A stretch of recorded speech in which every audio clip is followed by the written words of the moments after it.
Hello, welcome to another class of circulatory system part third, जिसमें आज हम blood clotting के बारे में जानेंगे। यह एक बहुत ही इम्पॉर्टेंट टॉपिक है और आज हम इस टॉपिक के फंडामेंटल्स क्लियर करेंगे बहुत सारी इंटरेस्टिंग जानकारी के साथ। ब्लड क्लॉटिंग समझने से पहले हम समझेंगे व्हाट इज हीमोस्टेसिस। हीमोस्टेसिस क्या है? Haemostasis is the prevention of blood loss. कभी भी किसी भी इंजरी से अगर कोई इंजरी होती है तो उस इंजरी में ब्लड लॉस होता है, तो जो भी सीक्वेंस ऑफ रिस्पॉन्सेज होते हैं जिससे कि ये ब्लीडिंग जो है वो रुके, उसे हम हीमोस्टेसिस कहते हैं। यहाँ पर एक बात बहुत ज़रूरी हमें समझनी है कि हम यहाँ हीमोस्टेसिस की बात कर रहे हैं, प्रिवेंशन ऑफ ब्लड लॉस, ना कि होम्योस्टेसिस। इसे हमें होम्योस्टेसिस से कंफ्यूज नहीं करना है। होम्योस्टेसिस का मतलब क्या होता है? Maintenance of constant internal environment, जबकि हीमोस्टेसिस जो हम आज स्टडी कर रहे हैं वो है प्रिवेंशन ऑफ ब्लड लॉस। तो हीमोस्टैटिक मैकेनिज्म में क्या होता है? ब्लड वेसल में अगर माइनर कट होते हैं तो वो माइनर कट जो हैं वो अपने आप ब्लड वेसल्स जो है वो रिपेयर कर लेती है। लेकिन अगर जो कट है वो ज़्यादा सिवियर हो या ज़्यादा डीप हो, ज़्यादा बड़ा हो, तो वो बॉडी जो है वो खुद उसे रिपेयर नहीं कर सकती है। उसके लिए फिर मेडिकल इंटरवेंशन या सर्जरी की ज़रूरत पड़ती है। तो सबसे पहले हम देखेंगे what is the mechanism of haemostasis. इसमें कौन कौन से स्टेप्स इन्वॉल्व हैं? तो उसमें यह 5 स्टेप्स जो हैं वो इन्वॉल्व हैं। Vasoconstriction of blood vessel, formation of platelet plug, formation of blood clot, fibrous organization of blood clot and clot retraction। सबसे पहले हम देखेंगे व्हाट इज वैसो कंस्ट्रिक्शन। जब भी आर्टरी या आर्टीरियोल्स डैमेज होते हैं तो उसमें जो भी ब्लड वेसल के स्मूथ मसल्स होते हैं वो इनवॉलेंटरी होते हैं। वो स्मूथ मसल्स जो हैं वो कॉन्ट्रैक्ट होने लगते हैं, यानी कि उनमें अकड़न आने लगती है, वो सिकुड़ने लगते हैं ताकि ब्लड लॉस जो है वो कम हो जाए। तो यह अकड़न या सिकुड़न जो है वो काफ़ी टाइम तक, कुछ मिनटों से कुछ घंटों तक जो है वो ब्लड के लॉस को रोकती है। तब तक बाकी हीमोस्टैटिक मैकेनिज्म जो है वो एक्शन में आ जाता है। Next is the formation of platelet plug. जहाँ पर कट लगा होता है ब्लड वेसल में, वहाँ के कोलेजन फाइबर्स जो हैं वो एक्सपोज हो जाते हैं। तो प्लेटलेट्स जो हैं उस कोलेजन फाइबर्स के चारों तरफ आकर इकट्ठे होने लगते हैं। तो ब्लड जो है इन प्लेटलेट्स में जो ब्लड में जो प्लेटलेट्स होते हैं वो प्लेटलेट्स जब एक्सपोज्ड कोलेजन फाइबर्स के कांटेक्ट में आते हैं, यह प्लेटलेट्स स्वेल होने लगते हैं और इनमें से जो भी प्लेटलेट्स में जो सब्सटेंसेस प्रेजेंट होते हैं जैसे एडीपी, कैल्शियम एट्सेट्रा, वो उसमें से रिलीज होने लगते हैं। तो ब्लड प्लेटलेट्स जब फूलते हैं तो इंजरी वाली जगह पर एक लूज प्लग ये है जो है वो बना देते हैं। इसे प्लेटलेट प्लग कहते हैं। इस प्लग से ब्लड जो है वो ब्लीड होना बंद हो जाता है, ब्लीडिंग जो है वो बंद होती है। लेकिन यह प्लेटलेट प्लग ही सफिशेंट नहीं होता है ब्लड को रोकने में। इसके आगे ब्लड क्लॉटिंग भी बहुत ज़रूरी होती है। So what is blood clot? हमें मालूम है कि ब्लड जो भी है वो एक लिक्विड फॉर्म में होता है और ब्लड वेसल्स में वो ऐसे ही फ्लो करता है। लेकिन जब ब्लड बाहर आता है तो वो थिक हो जाता है और जेल के फॉर्म में हो जाता है। इवेंचुअली जो जेल जो है वो लिक्विड से सेपरेट हो जाता है और ये सीरम जो है ये कुछ नहीं है, ये क्या है, ये प्लाज्मा है माइनस दी क्लॉटिंग प्रोटीन्स। जो क्लॉटिंग प्रोटीन्स हैं उसमें से को प्लाज्मा से माइनस करते हैं तो वो होता है सीरम। तो जेल जो है उसे हम क्लॉट कहते हैं। यह एक नेटवर्क ऑफ फाइबर्स से बना हुआ होता है। अब ये हैं सारे क्लॉटिंग फैक्टर्स। ब्लड जब क्लॉट होता है तो उसे कई सारे क्लॉटिंग फैक्टर्स की ज़रूरत होती है। तो ये सारे क्लॉटिंग फैक्टर्स हैं जिनको हमने सीरियल एक सीक्वेंस में अरेंज किया हुआ है, फैक्टर 1 से लेके फैक्टर 13 तक। ठीक है, तो ये जो सीक्वेंस है फैक्टर्स का, हम इसको देखें तो क्या है कि एक पर्टिकुलर सीक्वेंस में हमने इन्हें क्यों रखा है। यह जैसे जैसे डिस्कवर हुए उस ऑर्डर में हमने इन्हें रखा है। The sequence is with respect to their discovery. It has nothing to do with respect to their involvement in clotting or their importance। ऐसा नहीं है कि जो फैक्टर पहले जिसका नंबर आ रहा है वो ज़्यादा इम्पोर्टेंट है या वो क्लॉटिंग में पहले इस्तेमाल हो रहा है। जैसे जैसे ये फैक्टर्स डिस्कवर होते गए वैसे वैसे इनका नाम जो है हमने रख दिया, और सारे फैक्टर्स जो हैं उनको नंबरिंग जो है वो रोमन फिगर में दी है। फैक्टर 6 जो है, फैक्टर 1, 2, 3, 4 एंड 5 के बाद हम देखते हैं सीधा फैक्टर 7 आता है। तो फैक्टर 6 जो है वो यहाँ पे मिसिंग है। इसको हम कहते हैं hypothetical factor. Factor 6 is hypothetical, it does not exist. तो पहले वो फैक्टर काउंट करते थे, बाद में पता चला कि वो फैक्टर एग्जिस्ट नहीं करता है, लेकिन बाकी फैक्टर्स की क्योंकि नंबरिंग हो चुकी थी इसलिए उनको चेंज नहीं किया, उनको उन्हीं के नंबर पर रहने दिया। तो ये सारे क्लॉटिंग फैक्टर्स हैं फैक्टर 1 से 13 तक, और ये उनके जो हैं साथ में साइनोनिम्स हैं, ये सारे उनके नाम हैं। तो ये सारे क्लॉटिंग फैक्टर्स जो हैं वो ब्लड क्लॉटिंग में काम आते हैं। ये सारे के सारे फैक्टर्स जो हैं ये सारे लिवर में बनते हैं। Liver is an important organ. Liver में बनने वाले क्लॉटिंग फैक्टर्स और प्रोटीन्स क्लॉटिंग में इन्वॉल्व होते हैं। तो अगर लिवर का कोई डिसऑर्डर होता है तो वह क्लॉटिंग प्रोसेस को भी अफेक्ट करता है।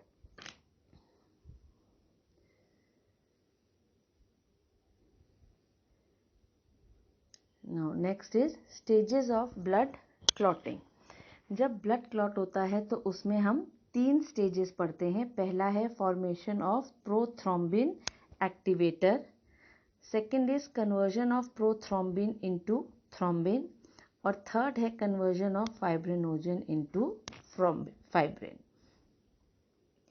फर्स्ट स्टेज जो था फॉर्मेशन ऑफ प्रोथ्रोम्बिन एक्टिवेटर, ये जो है आगे 2 पाथवे से होता है, extrinsic pathway and intrinsic pathway. Extrinsic pathway क्या है और इसको हम एक्सट्रिंसिक क्यों कहते हैं? इसको हम एक्सट्रिंसिक इसलिए कहते हैं क्योंकि इंजरी बाहर से है, इंजरी बहुत सिवियर होती है। It is called external because the tissue factor thromboplastin comes into the blood from outside the blood vessels, और ये इनिशिएट करता है प्रोथ्रोम्बिन के फॉर्मेशन को। एंड दिस एक्सट्रिंसिक पाथवे जो है वो बहुत रैपिडली होता है जब ट्रॉमा बहुत सिवियर होता है।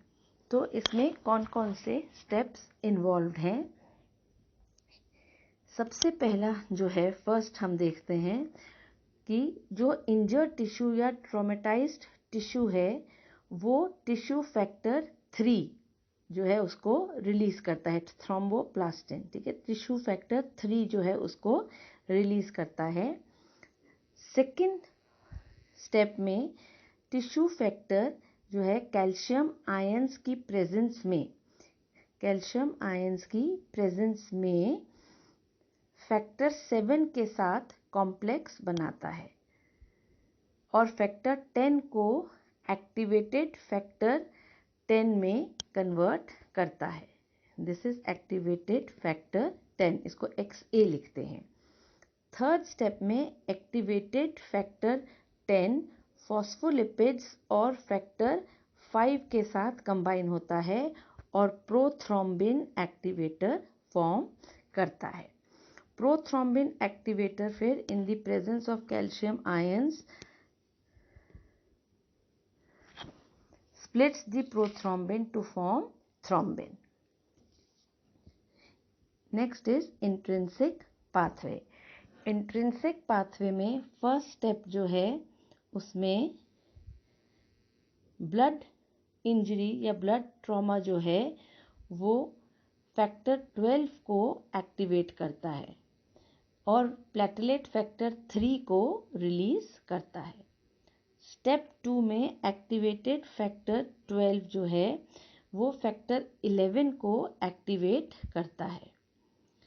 एक्टिवेटेड फैक्टर 11 थर्ड स्टेप में एक्टिवेटेड फैक्टर 11 अब एंजाइमेटिकली फैक्टर 9 को एक्टिवेट करता है।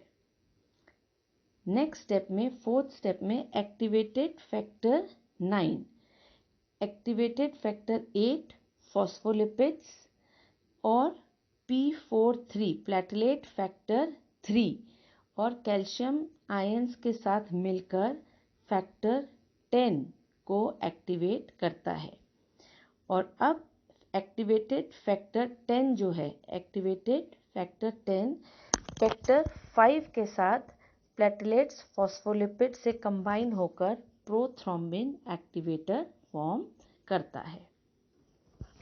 तो दो पाथवेज इंट्रिंसिक पाथवे और एक्सट्रिंसिक पाथवे दोनों पाथवे जो हैं वो आके अब एक कॉमन पाथवे पर मिलते हैं। तो इस कॉमन पाथवे पर हमने क्या देखना है, पहले इंट्रिंसिक फैक्टर जो है और एक्सट्रिंसिक फैक्टर दोनों ने क्या किया है, फॉर्मेशन ऑफ प्रोथ्रोम्बिन एक्टिवेटर को फॉर्म किया है। अब कॉमन पाथवे में प्रोथ्रोम्बिन जो है वो थ्रोम्बिन में कन्वर्ट होएगी। तो ये जो एक्टिवेटेड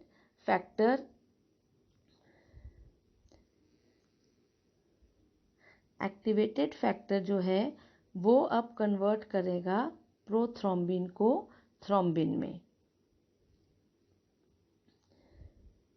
और फिर प्रोथ्रोम्बिन जो है थ्रोम्बिन में कन्वर्ट होती है और फिर नेक्स्ट स्टेप में फाइब्रिनोजन को फाइब्रिन में कन्वर्ट करती है जिससे कि एक सॉफ्ट क्लॉट जो है वो बन जाता है यहाँ पे। तो इस तरीके से दोनों पाथवेज जो हैं वो एक कॉमन पाथवे पर मिलते हैं। इंट्रिंसिक पाथवे जो है वो स्लो होता है, एक्सट्रिंसिक पाथवे जो है वो ज़्यादा फास्ट होता है।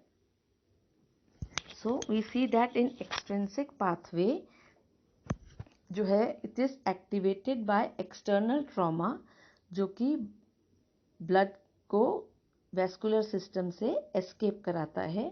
This pathway is quicker than the intrinsic pathway. इसमें फैक्टर 7 इन्वॉल्व होता है। इंट्रिंसिक पाथवे जो है it is activated by the trauma inside the vascular system, ठीक है, and it is activated by platelets, endothelium chemicals and collagen. ये जो है एक्सट्रिंसिक पाथवे से स्लो होता है लेकिन इम्पॉर्टेंट बहुत होता है। इसमें factors 12, factor 11, factor 9 and factor 8 जो है ये सब इन्वॉल्व होते हैं। कॉमन पाथवे जो है जिस पर एक्सट्रिंसिक पाथवे और इंट्रिंसिक पाथवे दोनों आकर मिलते हैं ये फाइनली क्लॉट फॉर्मेशन में इन्वॉल्व होता है और इसमें फैक्टर्स 1, 2, 5 और 10 जो है वो इन्वॉल्व होते हैं। इस डायग्राम में हम क्लॉट का फॉर्मेशन समझ सकते हैं। 3 स्टेप्स में है ये। पहले में इंजरी हो रही है ब्लड वेसल को। जब ब्लड वेसल में इंजरी होती है तो कोलेजन फाइबर्स जो हैं वो एक्सपोज हो जाते हैं। तो उस केस में एक प्लेटलेट प्लग फॉर्म होता है, ठीक है, प्लेटलेट्स डैमेज सेल्स इसमें वर्क करते हैं और इसमें प्लाज्मा जो है factors including calcium and vitamin के, ये सब मिल जब होता है पूरा इंट्रिंसिक एंड एक्सट्रिंसिक पाथवे से, तो प्रोथ्रोम्बिन जो है वो थ्रोम्बिन में कन्वर्ट हो जाती है। यहाँ पे हम देख रहे हैं कि प्लेटलेट प्लग फॉर्म हो रहा है, जिसमें कि लूज प्लेटलेट्स जो हैं वो सारे इस कोलेजन फाइबर्स को प्लग करते हैं, जो टेम्परेरीली ब्लड के लॉस को रोकता है। पर ये स्टेप पूरा स्टेप जो इंट्रिंसिक और एक्सट्रिंसिक पाथवे से मिलकर जो है ये फाइब्रिन फॉर्म होता है इस पूरे डैमेज्ड एरिया पर, fibrin clot with the trapped cells. तो इस तरीके से यहाँ पर एक क्लॉट बन जाता है जो ब्लड के लॉस को रोकता है। Again this is the coagulation cascade, जिसमें हम पूरा वही पाथवे को दूसरी तरीके से स्टडी कर रहे हैं। ये पोर्शन जो है ये एक्सट्रिंसिक पाथवे का पोर्शन है और यह पोर्शन जो है ये इंट्रिंसिक पाथवे का पोर्शन है, और बीच में ये जो पोर्शन है ये वाला, ये एक कॉमन पाथवे है जहाँ पर कि प्रोथ्रोम्बिन एक्टिवेटर जो है वो प्रोथ्रोम्बिन को थ्रोम्बिन में कन्वर्ट करेगा और वो फिर फाइब्रिनोजन को फाइब्रिन मोनोमर्स में कन्वर्ट करते हैं और एक सॉफ्ट क्लॉट जो है उसको वो फॉर्म करते हैं। Now next is clot retraction. एक बार जब क्लॉट फॉर्म होता है तो वो रप्चर्ड एरिया को प्लग कर देता है, बंद कर देता है, जिससे कि ब्लड लॉस जो है वो रुक जाता है। क्लॉट रिट्रैक्शन क्या है? ये tightening of the fibrin cloth है, जो क्लॉट बना है उसको वो टाइट करता है। जैसे ही क्लॉट रिट्रैक्ट होता है वो डैमेज्ड वेसल्स की एजेस को पास में पुल करता है, एक दूसरे के नज़दीक पुल करता है, ताकि फर्दर डैमेज जो है वो नहीं हो सके। During retraction some serum can escape, कुछ सीरम जो है वो फाइब्रिन थ्रेड से एस्केप हो जाता है, लेकिन फॉर्म्ड एलिमेंट्स जो हैं ब्लड के वो एस्केप नहीं होते हैं। लास्ट स्टेप जो हमने देखा था हीमोस्टेसिस का वो है क्लॉट डिसोल्यूशन या फाइब्रिनोलाइसिस। क्लॉट डिसोल्यूशन क्या है? It is also known as fibrinolysis. जब क्लॉट फॉर्म होता है तो इनएक्टिव प्लाज्मा एंजाइम, जिसे हम प्लाज्मिनोजेन कहते हैं, वो क्लॉट में इनकॉर्पोरेट हो जाता है। बॉडी टिश्यूज और ब्लड कई सब्सटेंसेस कंटेन करते हैं जो एक्टिव प्लाज्मिनोजेन को प्लाज्मिन में कन्वर्ट कर देते हैं। ये कौन कौन से होते हैं? Thrombin, activated factor 12 and tissue plasminogen activators. Now हमने ये देखा कि ब्लड में कोएगुलेटिंग फैक्टर्स प्रेजेंट हैं। इसी तरह ब्लड में एंटी कोएगुलेंट फैक्टर्स भी प्रेजेंट होते हैं। तो दोनों तरह के फैक्टर्स, प्रोकोएगुलेंट्स जो क्लॉटिंग को प्रमोट करते हैं और एंटी कोएगुलेंट्स जो क्लॉटिंग को इनहिबिट करते हैं, रोकते हैं, दोनों ही प्रेजेंट होते हैं ब्लड में। ब्लड क्लॉट करेगा या नहीं करेगा, it depends upon the balance of both these factors. Generally anti coagulants जो होते हैं वो डोमिनेट करते हैं और ब्लड जो है वो क्लॉट नहीं होता है। लेकिन जब इंजरी होती है उस जगह पर प्रोकोएगुलेंट्स डोमिनेट करते हैं और ब्लड क्लॉट होता है। दोनों ही फैक्टर्स एंटी कोएगुलेंट के और कोएगुलेंट्स के लिवर में बनते हैं। कुछ आर्टिफिशियल कोएगुलेंट्स भी होते हैं। जब हम ब्लड को ब्लड बैंक में स्टोर करते हैं तो उनमें इन आर्टिफिशियल एंटी कोएगुलेंट्स को डालते हैं। ये एंटी कोएगुलेंट्स जो है वो कई तरह के होते हैं, जैसे हेपेरिन है, कोमरीन्स हैं, ऑक्सलेट्स हैं, सिट्रेट्स हैं एंड ईडीटी है। ऑक्सलेट, सिट्रेट एंड ईडीटीए ये सब जो हैं ये आर्टिफिशियल एंटी कोएगुलेंट्स हैं। यह मैकेनिज्म है एक्शन ऑफ एंटी कोएगुलेंट्स। यहाँ पे हेपेरिन का है एक्शन। हेपेरिन जो है it suppresses the action of thrombin, thrombin के एक्शन को सप्रेस करती है। It inactivates the clotting factors, जो क्लॉटिंग फैक्टर्स हैं फैक्टर 9, फैक्टर 10, 11 एंड 12, इनको ये इनहिबिट करती है, इनएक्टिवेट करती है। लेकिन हेपेरिन जो है या एंटीकोएगुलेंट्स जो हैं वो एंटी थ्रोम्बिन 3 को एक्टिवेट करते हैं। ये थ्रोम्बिन को रिमूव करते हैं और ब्लड जो है फिर वो क्लॉट नहीं हो सकता है। तो इस तरह से ब्लड में जो है क्लॉटिंग फैक्टर्स और एंटीकोएगुलेंट्स दोनों ही प्रेजेंट होते हैं। तो आज हमने स्टडी किया किस तरीके से ब्लड जो है वो क्लॉट होता है और ब्लड के क्लॉट होने से जो ब्लड का लॉस है वो